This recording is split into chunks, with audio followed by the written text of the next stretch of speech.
button. Let's do that. Share screen. Okay. Now it looks like it's supposed to look. Oh, nice. Okay. Come on. Come on, girl. Can you guys see that? Yeah. Yep. All right. So you probably got a little gray box on the far right-hand side, or are you guys just seeing me? I'm not sure what you're seeing. I'm seeing everybody. All right. Good deal. So can you We're see my seeing- presentation? That's the main thing. Yes. Mhm. All right. So Yeah. I got a ton of information to show you guys today, and what we're going to do is we're going to talk a little bit about what the current market is. I've got some current market stats for you guys specifically in Johnston County. And then I'm going to finish up and we're going to talk about the Chinese real estate market. And based on that, what we expect to happen in the United States market. I got a ton of data. So if you're a social media poster or a tweeter or an Insta person or a Snapagram or InstaChat or all of those crazy things, you're going to have a lot of stuff to post over the next couple of days. So let's begin with the breaking news. The big news of today from the triangle-wide market standpoint, there has been a 4.9% reduction in inventory since March 13th, which is when the beginning of COVID-19 restrictions started. During that same period a year ago, we saw a 9.9% increase in inventory. And you guys are probably seeing that right now. You know, it's very tight inventory in Johnston County. In all of Johnston County, you've got less than 800 homes on the market. And I heard a couple of you talking about needing more listings and trying to get them. That's where your challenge is. If you've got the listings, remember the old rule: if you list, you last. So that's the first thing that we're looking at. So this is a huge change in what we're expecting on the backside of today's presentation. You're going to see what we're expecting it to do over the next couple of months, because basically we've been in lockdown for about 3 months for the most part, and we've had those restrictions in place. There's still a ton of people that are scared to go outside even.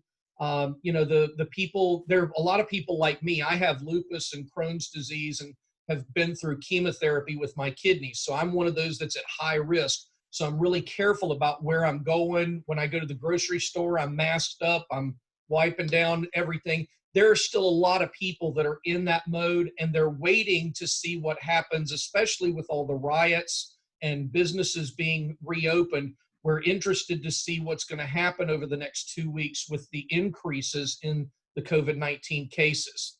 So let's talk a little bit about the local market and what's going on with exact numbers. As of this morning, there were 5,925 active listings. That's in the entire Triangle area.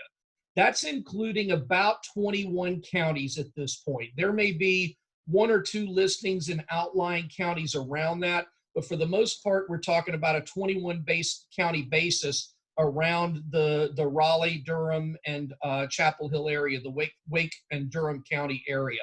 The average days on the market is 44 days, median is at 9, pretty much staying steady so far through the process. We haven't really seen any huge fluctuations on this from the active stats. What we are beginning to see is a little bit of growth in the days on the market for the pending stuff. The main thing that we need to know, let me get rid of my my video stuff here so you guys can see the whole slide. New construction is 46% of the market triangle wide. So, and you guys are seeing even larger numbers, and we're going to talk about those in a couple of minutes, but 46% of the market is new construction. What new home builders have done over the past 3 months is they've all tried, or many of them have tried to get their permits gone ahead and approved so that as the market begins to recover, they can come out of the ground. As you guys know, we do the Home Builders Association Parade of Homes in September and October normally, and we see massive increases in the number of homes sold in September and October as a result of that. That's going to continue this year. We expect to see the percentage of these growing, because what a builder does when they build a neighborhood, they want to do what's called economy of scale. And what that means, they want to bring their foundation builders out first, and they bring them out, and normally they'll build 2 or 3 foundations in the same week in a neighborhood. Now what you're going to see is you're going to see 6, 7, 8 foundations being built all at the same time. Then the next week, the framers are coming in. And the week after that, the roofers are coming in. You're going to start seeing houses being thrown up a lot quicker because of the opportunities for new construction, because it's such a big part. The number of pending listings right now is 4,693, and that's during the pandemic. The record number last year was 4,925. And you remember earlier on the stats that I gave you, the market was much higher back then. There were almost a little over 1,000 more listings at that time. So the buyer market is still strong. It's the sellers that are nervous right now about people coming through their houses. And you guys have seen the many adjustments that we've made in the groups, because everybody's been moving and pivoting, if you will, towards the visual tours, the open houses, everything being virtual. And we expect that to continue. As realtors have learned that, we figured out we can do these Zoom meetings for the Working with Real Estate Agents brochure presentation and the buyer consults. You can do a significant portion of the listing presentation on these video screens. That's going to change our business, you guys, and the consumer is going to expect it.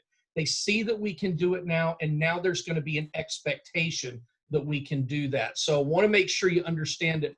Our business is changing. It's going to be different going forward from this. I actually love it because I can have a preliminary conversation with a client and really vet them to see if they're serious before I even, push the gas pedal of my car. This is good in my opinion. And what's really interesting, and what I'm seeing a lot of top producers across the country that I'm coaching doing, what they're doing is not only are they on Zoom with their client, they're timing it so that they can bring their mortgage lender into the Zoom call at the right time. And now the three of them are face-to-face as the mortgage lender's qualifying them. When people are writing an offer and you're showing your screen, what agents are doing is they're opening Dotloop or DocuSign or Real Fast forms, their contract forms. They're sharing that screen with the client while they're filling out the offer to purchase, so that the client, you're literally doing the contract presentation. We've rarely done that before since the 1990s. Ever since contracts came online, most realtors, not all, but most realtors are filling out the contract and they're just sending an email to the client to sign whatever documents we've gotten in front of them. We're able to actually go through with Zoom each paragraph to explain the details of what it means. And although the market is moving quickly, if you take that hour to walk through the contract with them so they know exactly what it states and understand the ramifications of things like the fixtures that are included, the floodplain issues, the contingency, all of that stuff is understood by the buyer from the get-go, and it makes them much more comfortable in the process. And that's the big piece that we're dealing with, is the mentality. 90% of this business for buyers and sellers is between their ears. It's our job as the realtors to be that other 10%, and we're educating them on what the market's doing so that they can make an educated decision on how to proceed forward. So I would agree with you completely, Cassandra. There definitely are changes coming, and it's fun. I mean, you can do a buyer consult back to back with a listing consult, and the commute's fantastic. For me, it's 14 steps to my bonus room. So things like that I love. So again, the record low, I've been tracking these numbers since 1998, the active triangle wide market information. And the inventory that we saw yesterday was the lowest that I've ever seen in 23 years, 5,896 listings. Now, the good news is that's great for sellers because it's a seller's market. The problem with it is the buyers are really having a hard time. And I'm going to talk a little bit more about that in just a few minutes, because you guys in Johnston County are seeing some things right now that we saw in Wake and Durham counties over the last couple of years. So let's break out JOCO just so that we can see here. 738 total active listings in MLS, with 293 of them being resale. New construction, folks, is 61.3% of your total active listings. And that doesn't include the home builders that don't put their listings on MLS. So you've got to take that into consideration. There's a ton of new construction inventory out there that's not on MLS. That means that the licensee is going to have to know more of the market. You're going to have to go out there and visit them. And as the market continues to strengthen, keep this in mind. As the market continues to strengthen for the builders, two things are going to happen. Number one, builders are going to stop putting every listing in MLS. They're going to test the waters and see if they can sell it without being on MLS. The second thing we're going to see is you're going to start seeing reductions in the buyer side payout. I know you don't want to hear that, but that's what builders do when these types of times are coming along. We're already starting to see payouts reduced on the buy side. Mark Spain Real Estate doing 2.2% instead of 2.4% in the Wake County area.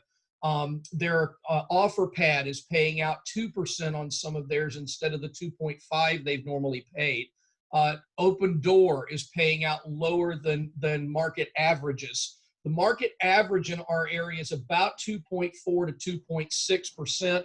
We're seeing about 10% of homes sold being sold at less than that payout. So you're going to have to make sure you're watching your buyer's agency agreements, and you're going to need to hold those buyers accountable to paying that difference. If you're writing in 3%, you need to hold them all accountable. If you let one person go on it, then you set a pattern and you set a precedent from a legal standpoint.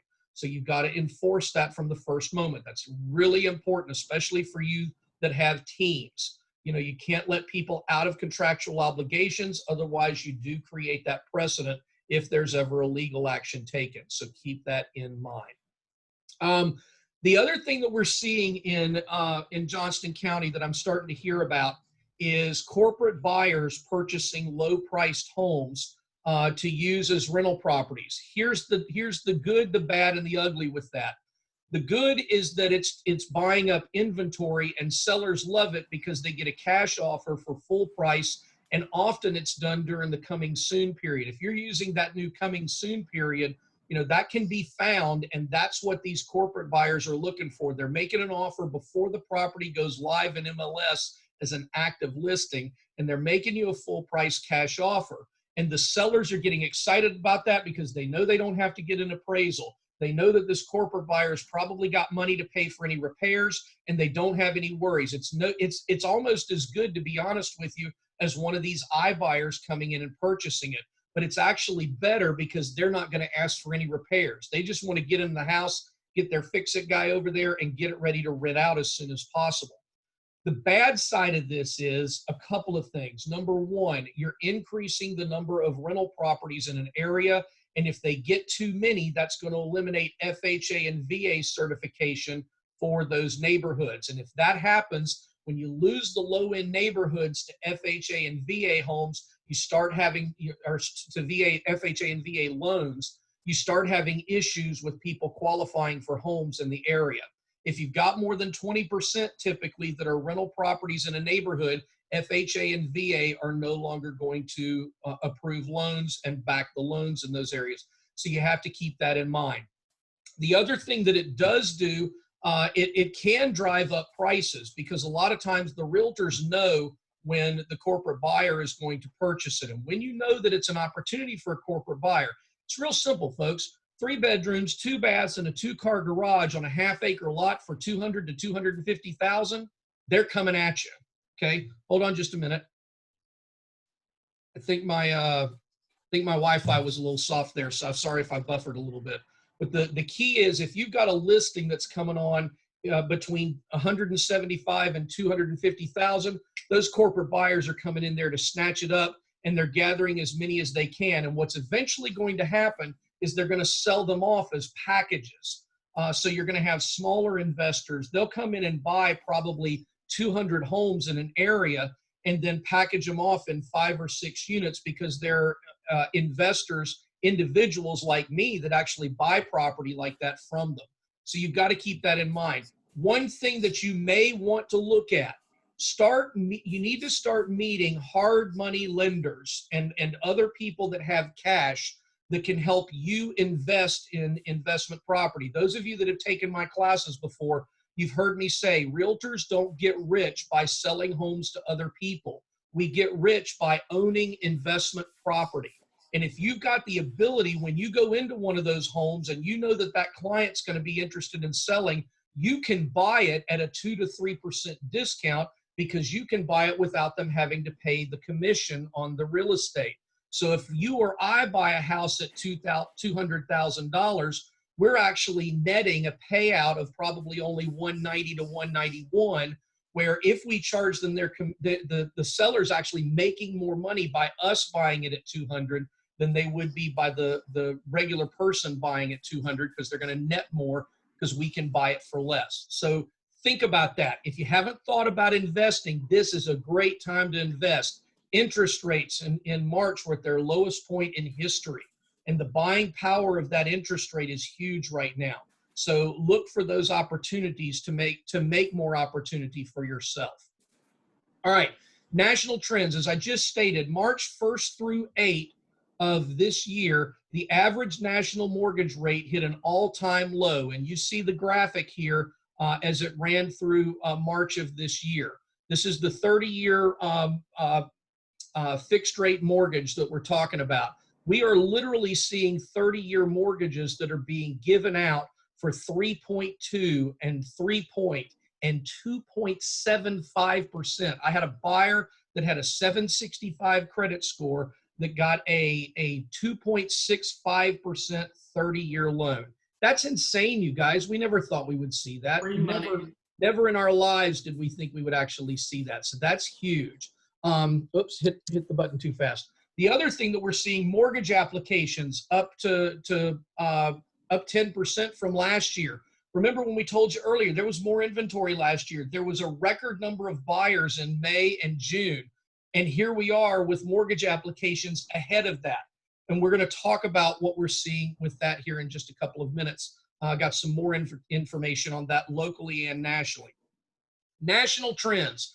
Housing inventory is dropping everywhere, folks. We are way, way below the national average. The national average is a 4.1 month supply of inventory. Here in the Triangle area, we've only got about 2.3 months throughout the entire marketplace. And in Johnston County, below 250,000, I would tell you that it's probably less than a 1 month supply right now. They're just flying off the shelves because it's opportunity for it. We do expect home prices to continue to appreciate. There are a lot of people thinking that home prices are going to go down. There are buyers sitting on the sidelines right now that think home prices are going down, and they couldn't be more wrong. The home prices are continuing to hold steady right now. The median sale price of pending listings was at $275 on March 13th. It is $275 still today and has not fluctuated more than a couple of $1,000s away from that in this entire process. So we do not expect to see home prices going down, and that is simply a supply and demand curve that we're talking about. Hey, Brian, 275 is nationwide, or what's 275? 275 is local here in the Triangle MLS. Oh, okay. 275 is the median sale price in the Triangle MLS for active listings, or for pending listings right now. Excuse me. Okay. And if you look at that nationally, it's about $209,000 to $210,000 right now. You're going to see that number nationally go down. We're very fortunate here in the Triangle area. We live in what I call a LIFO market. We're the last into recessions. We're the first out of it. We saw the same thing back in 2007 and 8. We were last into the recession. It started hitting us at the end of 2007, and we were back out of it. You know, home prices in the Triangle area had recovered by 2011, where the rest of the country took until about 2014 to completely recover. So that's important to note. And just for the record, this is a little bit off track here. I don't have a graphic to show you or anything. What I will tell you is that if you look at the last 5 recessions in the United States, real estate has only gone down in one of them. The average sale price nationally has only gone down in one recession, and that was the last one in 2007 through 2010.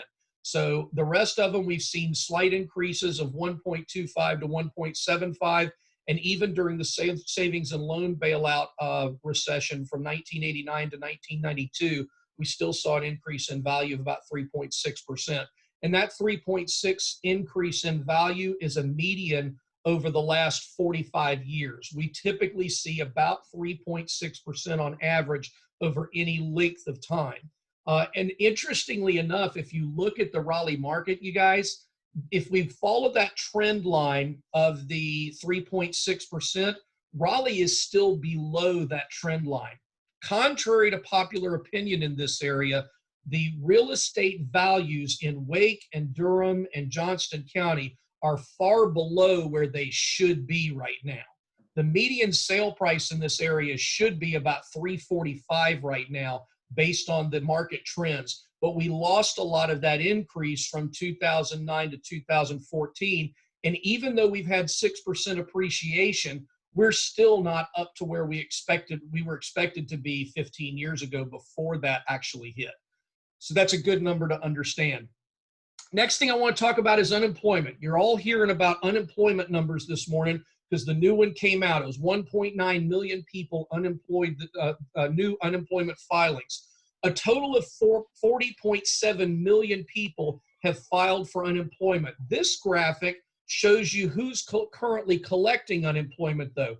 If you look at it, almost half of the people that filed for unemployment are no longer collecting unemployment checks because they have found work somewhere else. So the unemployment numbers, when you look at them in more detail, are not as bad as the news media would like for you to believe, okay? So a couple of things about unemployment. Let me get rid of my screen here so you can see these stats. And I literally put these in at 10:15 this morning, so I didn't have enough time to make it pretty graphic, so bear with me.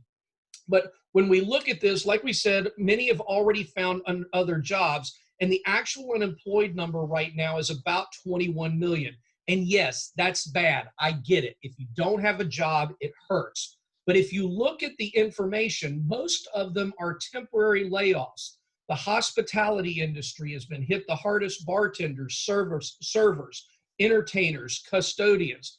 But what we found, very interestingly, the Federal Reserve Bank says that 75% of the job losses are temporary and furloughs. So 3 out of 4 people will return to work as the economy begins to recover. Now, that may take 2 more months, it may take 6 more months, but the good news is everybody that was furloughed or laid off is going to have to be brought back as those businesses survive.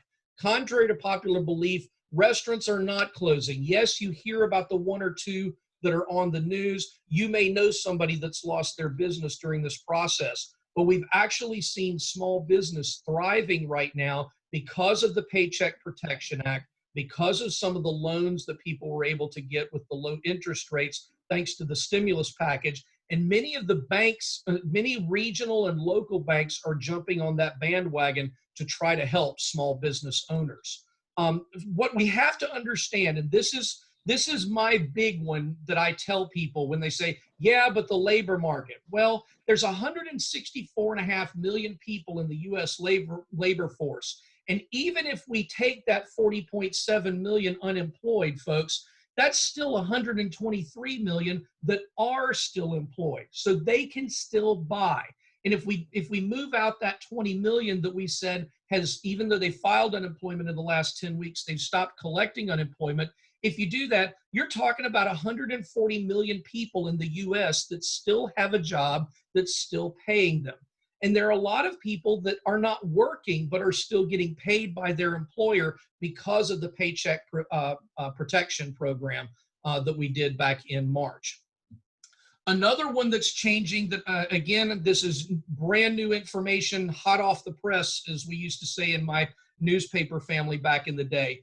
Notices to property managers in May was 10% above normal. What that means is people are giving notice. They finished out a year-long lease and they've gone month to month with their leases because they're thinking about buying a home.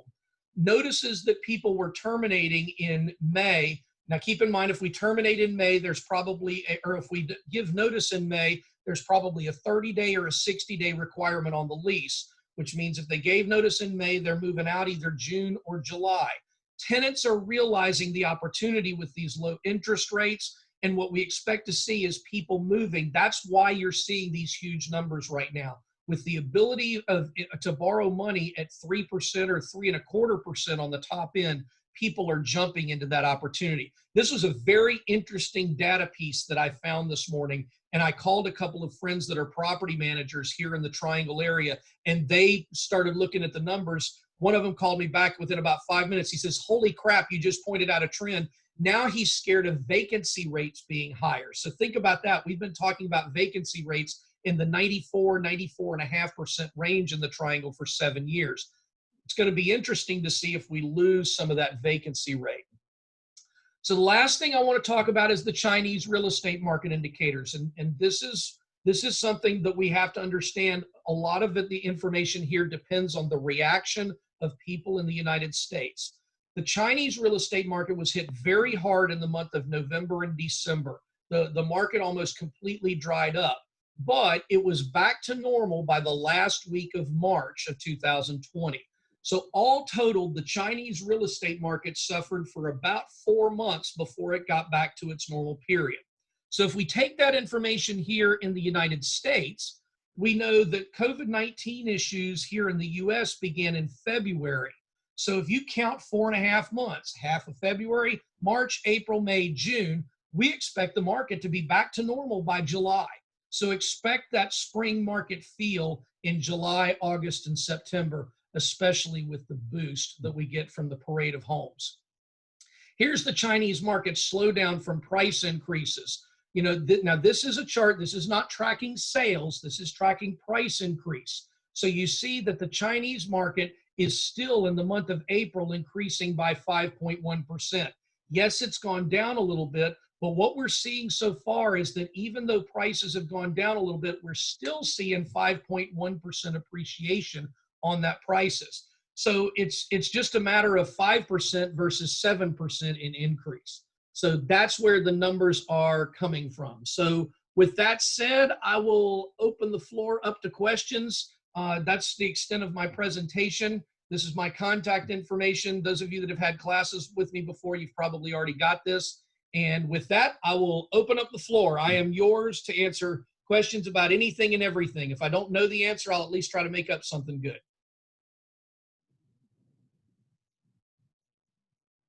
Thank you, Brian. So good. You got my head spinning, actually. I have a question. Sure. Well, you know, since we keep this increase of 5.1%, what do you do about affordable housing? Well, it depends on how you define affordable housing. The Housing and Urban Development defines how the affordable housing as 25% of the value of the average median income annually. So if the median income is annually $100,000, then HUD defines affordability as paying no more than $25,000 a year in mortgage payment, principal, interest, taxes, and insurance and HOA dues. So that's where that runs. It's a running percentage. Now, if you're talking about $125,000 and $150,000 homes, they're going to get fewer and farther between here in these areas, and you're going to have to go much more rural in order to get those. It's hard to buy a double wide now with a land home package. It's hard to buy a double wide for less than $150,000 up in Franklin and Granville County. So I don't know what it's like with that market down in Johnston County. I haven't really studied it, to be honest with you. It's about the same. Okay, gotcha. Brian, I actually started in the real estate industry back when interest rates were 9.5%, and I got laid off I was a mortgage loan processor. And I 1993 or 94? 94, 95. Yeah. Okay, I got laid off because nobody was refinancing. Yep. So what I think back to is, you know, I like to look as what are the patterns that we have seen in historical recessions, you know, and even 9/11, you know, a lot of people, they started hunkering down at home, spending their money on home improvements, which is what we're seeing a pattern of again. Mm-hmm. A lot of people stopped spending on debt. They stopped getting credit cards. They started saving. Yes. I mean, like, and again, we've been limited in the opportunity to go spend money out into the general public. Are you tracking any of those kind of trends? And I know, you know, the historic interest rates, I've never in my life thought I'd see 2%. And I know that's going to help but we've got a lot, we've still got, Johnston County, these lower income families that might be able to afford, but, do you see anything, kind of where I'm going? Yeah, I do. And so what we've seen, the data that we're seeing from the economy is credit card companies for once in our lives are hurting because people are not spending money on their credit cards and they're paying down their balance. The actual balances being paid since March, people are seeing the average person had somewhere in the ballpark of about $16,000 worth of credit card debt. And what we've seen is that drop by about $1,000 to $1,200. That's a big number when people aren't making income. What a lot of people have done with their stimulus check that they've received is they've actually paid that towards debts. There were a couple of people that would call me, I used to be a Dave Ramsey instructor for Financial Peace University. And they'd say, okay, I got this credit card that charges me 8.25% interest. And I'm like, well, you need a new credit card first thing, but that's a different discussion. But I've got a credit card at 8.25%. I've got my mortgage at 3.75%. Where should I put my money? Well, the answer is you put it towards the highest percentage debt that you have. The big mistake that we're seeing right now is people paying off their car loans. Car loans are done by simple interest. So it's going to be the same amount paid whether you pay it off today or you run it out the full 5 years. That's why when we teach Financial Peace University, you pay cash for your car and you finance your house. Now, Dave Ramsey likes the 15-year mortgage. I don't think there's anything wrong with borrowing money for 30 years at an interest rate of 3%. If it were at 6%, might be a whole different ballgame because I can make that 6% back on a standard Edward Jones type investment. But I'm right now, there's no way you can't beat that. So the other thing that we're seeing, and you were talking about the lower income families, what we're really seeing is an interesting trend is upper income families. If you've noticed, the $500,000 and up market in the triangle is kind of just crap, to be honest with you right now. There's not a lot of people buying because they're holding on to money. But one of the great things that I've seen, I was having a conversation with a buddy of mine with Edward Jones from Chicago, and he said, what we're doing right now is we're taking the amount of money in a retirement account that somebody has. And now this is not an IRA or a SEP or something like that. This is where they're putting their money in on their own and it's not retirement funds. It's just savings basically. But if, for example, if your house is worth $300,000 and your mortgage payment is based on a $300,000 loan, if you can move $300,000 into an investment account and do it as a managed account, it's earning enough money every month to pay your mortgage payment for you. So you're not lowering your cash at any time. It's even with the downturn in March, when it went from 29,000 in the NYSE down to 18,000, people are still making money off of those investments. And they're making in excess of 10% a year, even with it down this year. So for example, I've got a client that we did this with over at Topsail Beach. And what we did is she's got a $385,000 mortgage on her property that's worth about $600,000. She had about $600,000 in her savings, her money market with Edward Jones, and then she had her retirement account that she has that's got about $1.3 million in it. We moved out of that $600,000, we moved $375,000 over to a separate account. And now her mortgage payment auto drafts from that money market account every month. And she never has to touch her checking account or her savings account. And it's making enough money each month that she's actually up over $400,000 in the last 3 months on that property. She's made 25 grand off of making that one move.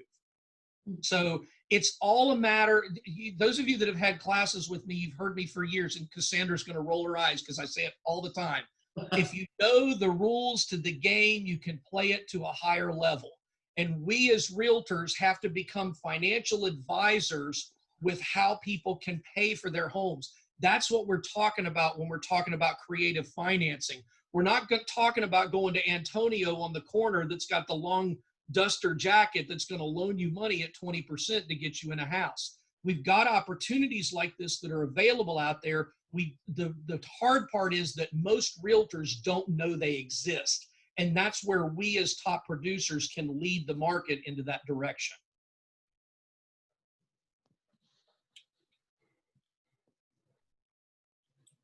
Anybody else? Tammy? I'm sensing, holy crap, I never thought of that. Yeah. Yeah, we need to have you back for a big presentation. We'll have to get you I'd be more than happy. I can do the same presentation. You guys know me. You know I'm always on. If you're not friends with me on Facebook, I am always on Facebook Live doing stuff like this. So I love it. I'm a geek. What can I say?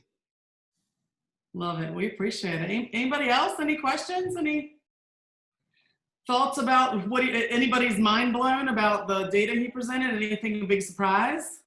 Do you know, I don't know that there's a quick place to even go, but you talked about, if a neighborhood has at least 20% rentals, and there are pockets in Johnston County. I think most of us are aware of those. Right. But there's no like database or something or FHA website that we can go check to make sure that we're advertising a property correctly, that it can accept an FHA or government-backed loan. Yeah, homeowners association management company.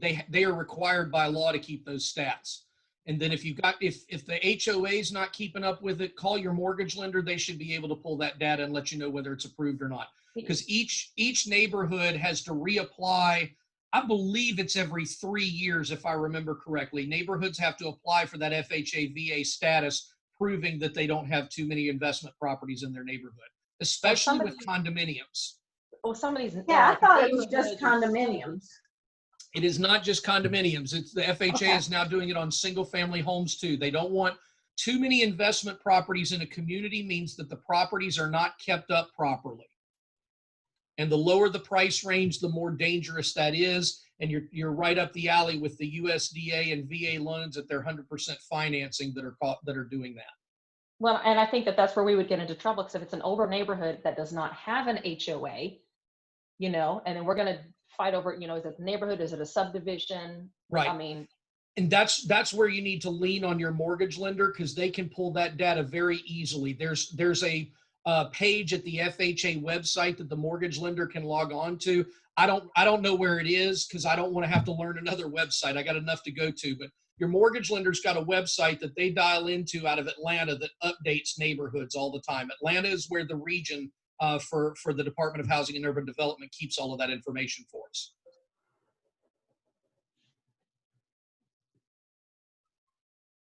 All right. Anybody else? Y'all are quiet today. Thank you so much, Brian. We appreciate you, and thank you, Robin, for putting this together. I can't wait till we can all get in one room. I didn't realize how much of a hugger I was. I'm ready to get back to, seeing y'all's faces, and hopefully next month we will not be on Zoom, because I like to have lunch too. That's part of the fun of these meetings, is eating. Yeah, I think I've gained the COVID-19. I started out at 205 and I'm now 224. I gotta go. I'm going to work out as soon as this is over. I promise you. I swear. I actually went and had my annual physical, and she said you'd lost 3 pounds. I'm like, no. Oh, you suck. Like, that's not fair. That I don't know. I can't believe it. Is it your cooking?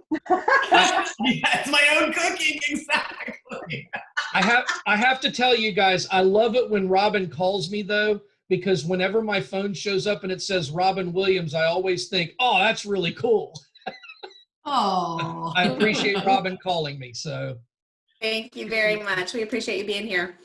Absolutely. Thanks, guys. All right, y'all have a good one. Okay. Thanks. Bye. You too. Bye.